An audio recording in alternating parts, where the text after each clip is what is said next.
In this section, we're going to talk about combination and composition of functions.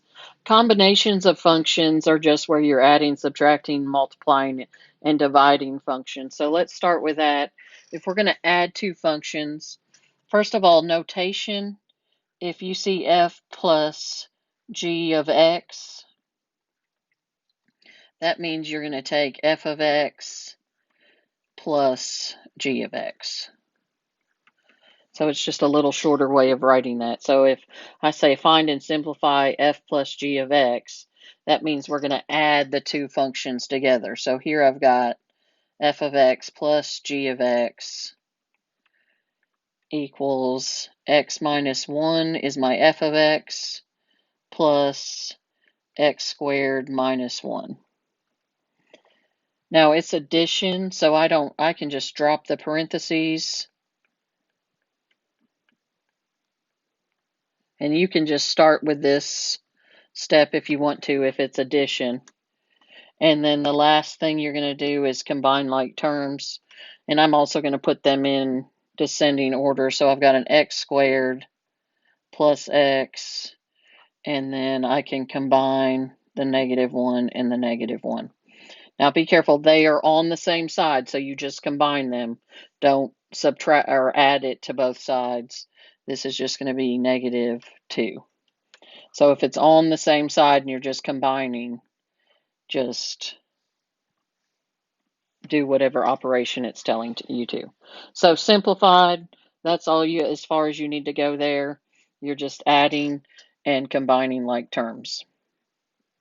So here, if I want g plus h of x, I'm going to add these two functions together. So I've got g of x plus h of x is going to be 3x plus 9 plus a -12x squared minus 24x plus 36. And here, where I have a plus a negative, you can just take that and make it minus. And we're just adding these, so we're going to combine like terms. I've got a -12x squared. I'm going to combine my x's to give me -21x. And then I'm going to combine my constants. So I got a +9 and a +36. So that'll give me a +45.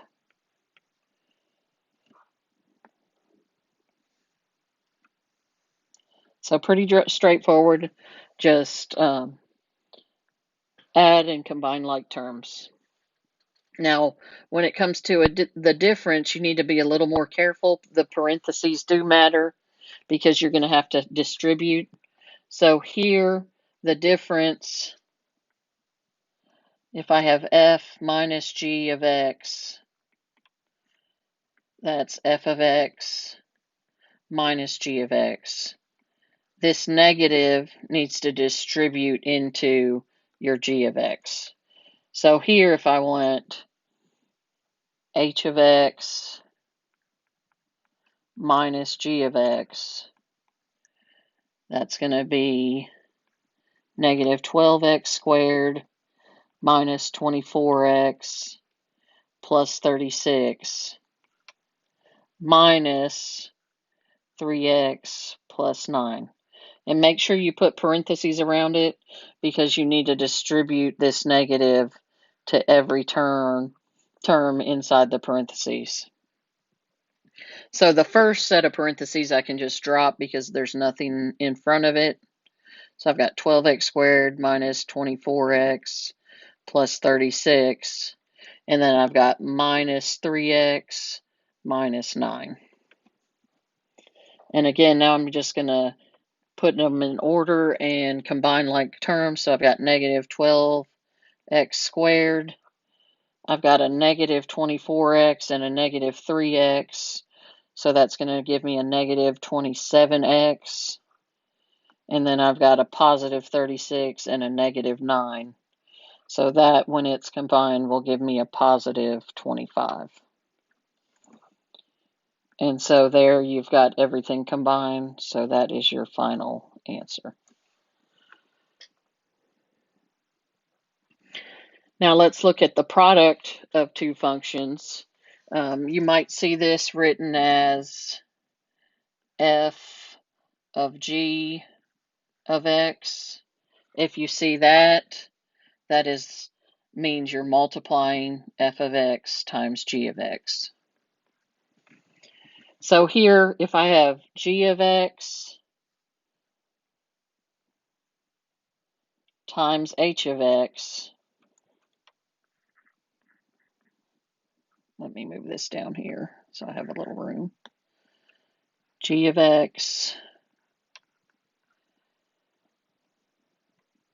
times h of x, that's going to be 3x plus 9 times negative 12x squared minus 24x plus 36.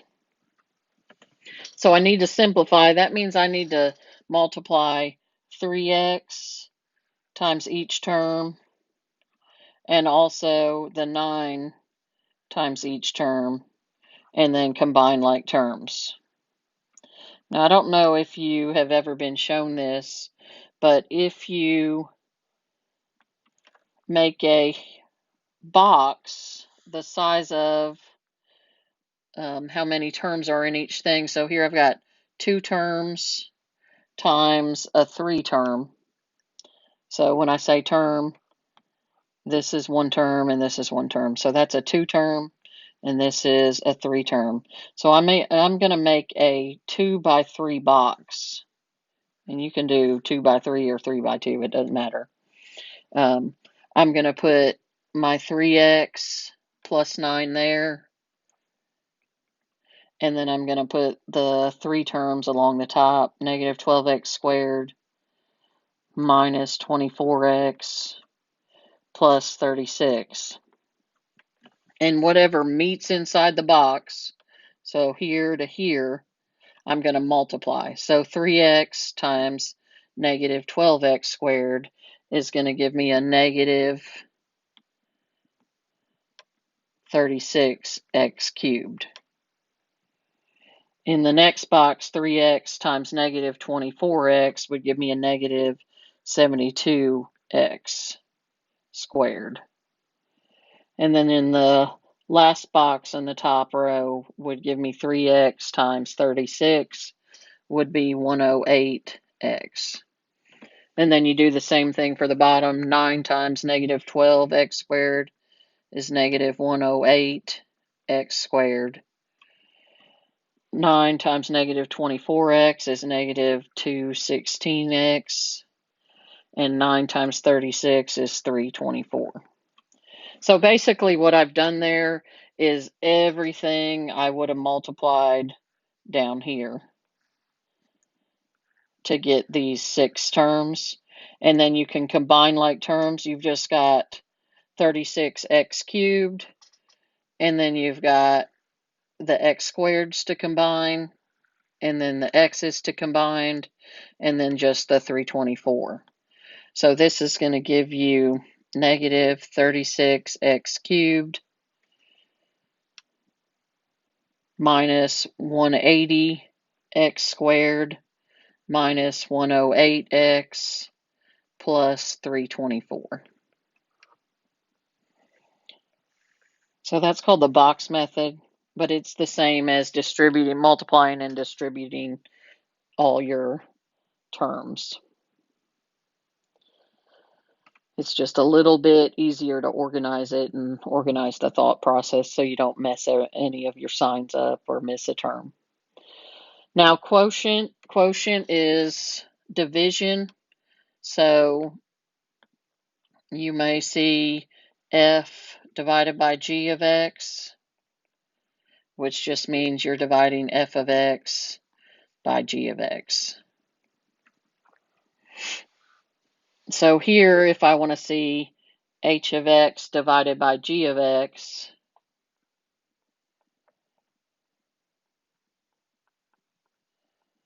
that's going to be 3x plus 9 divided by, oh, I'm sorry, it's the other way around.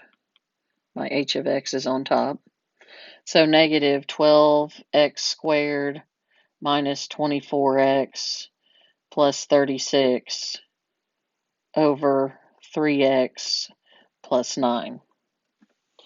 Now, it wants you to simplify here, so if you notice, I can factor out a negative 12 out of the top, which will leave me x squared plus 2x minus 3.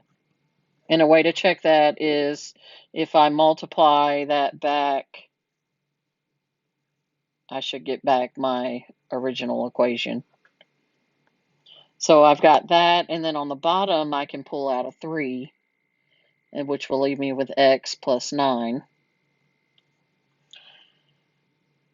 Now what's nice here is negative 12 will reduce with 3, so that will give me a 1 on the bottom, and 3 goes into 12 4 times.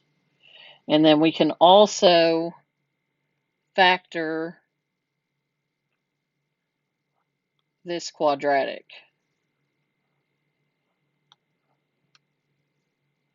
So if you factor that, oh,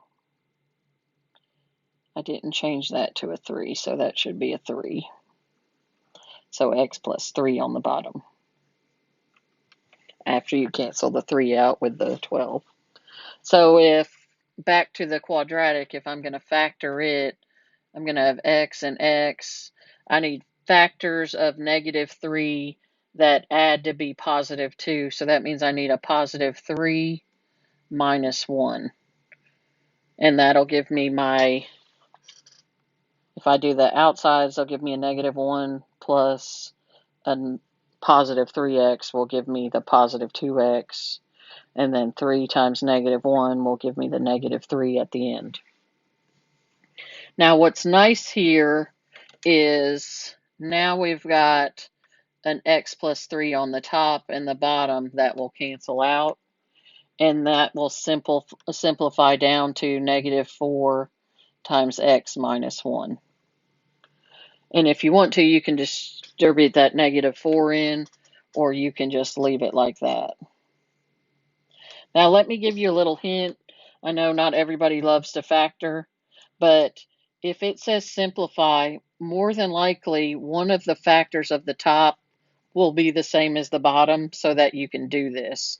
So if you get stuck when you're factoring, just pick whatever you have in the denominator as a factor and see what else will give you the other factor so that you can cancel top and bottom to give you something simpler. Now, one other thing here, even though this, I can plug in anything for x, it originally had 3x plus 9 in the bottom. So I need to make sure that from the beginning, my denominator does not equal 0.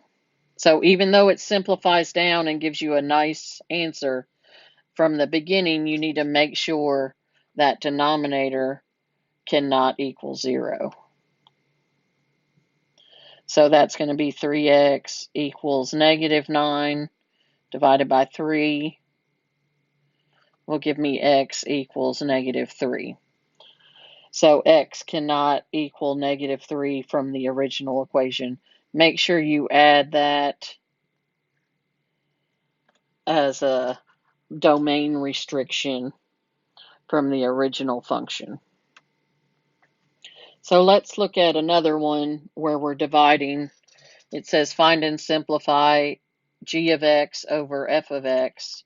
So g of x over f of x equals x squared minus 1 over x minus 1.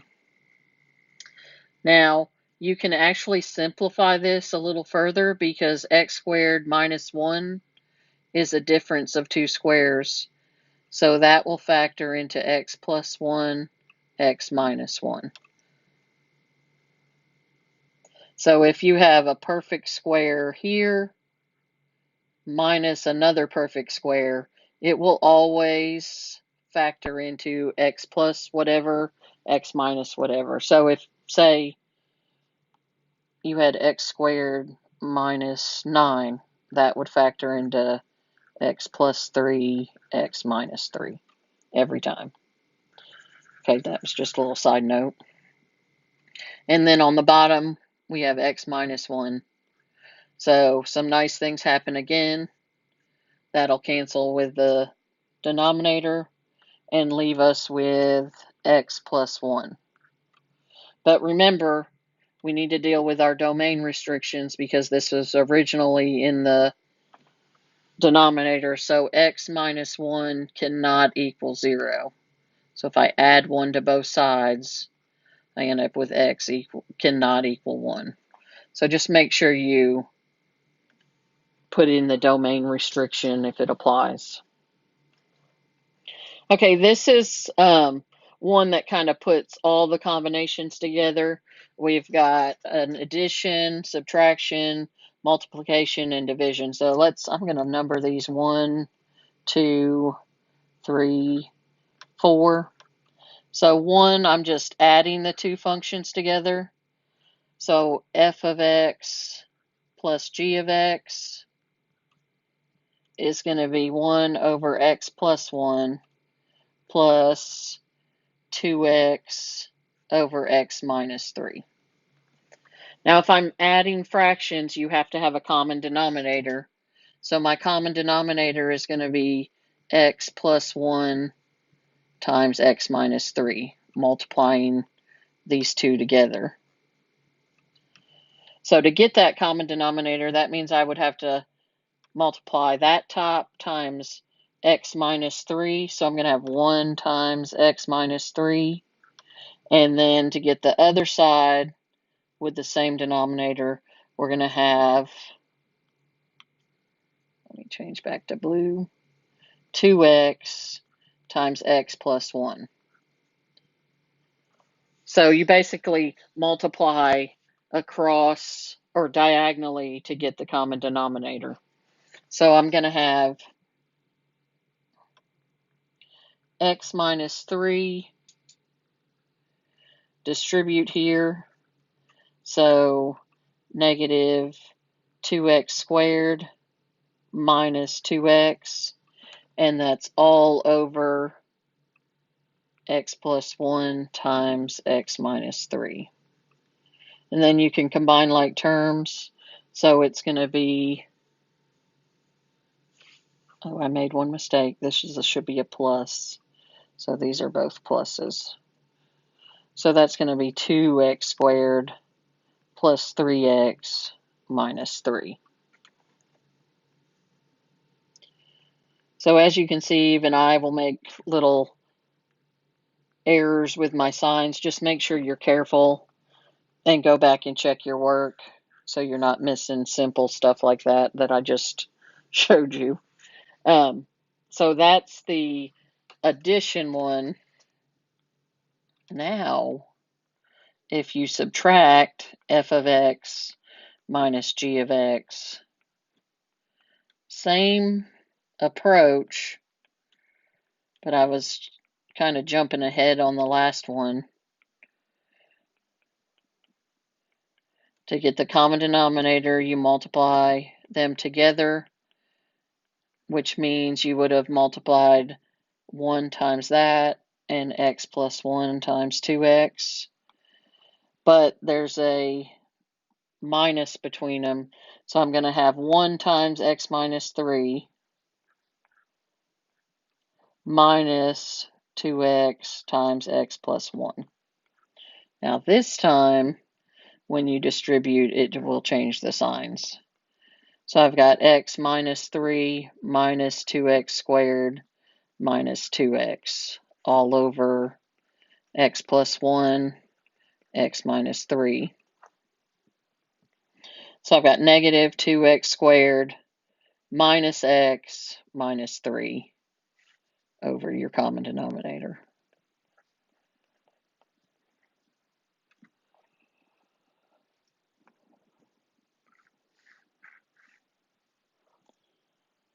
Now, if we're going to multiply f of x times g of x, remember, if you multiply fractions, you don't have to get a common denominator. So this is just going to be 1 over x plus 1 times 2x over x minus 3.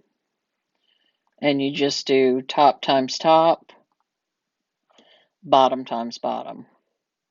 So you're going to have 1 times 2x, which is just 2x. And then you're going to have x plus 1 times x minus 3. And you can leave it in that form. There's nothing to simplify or nothing more to simplify there. Now, when we're dividing f of x divided by g of x, we've got 1 over x plus 1 divided by 2x over x minus 3.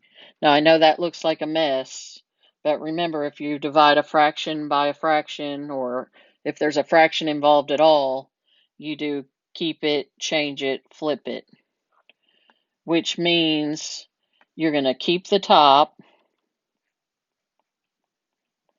So keep this, change the division to multiplication, or let's just put a dot there so it doesn't look like my x.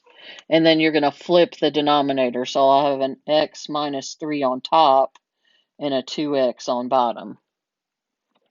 So this turns into a nice multiplication problem where you just multiply across. So I've got 1 times x minus 3, which is just x minus 3, and then 2x times x plus 1. And you can leave it like that, or if you want to, you can distribute that 2x. Either one is acceptable, this one or this one.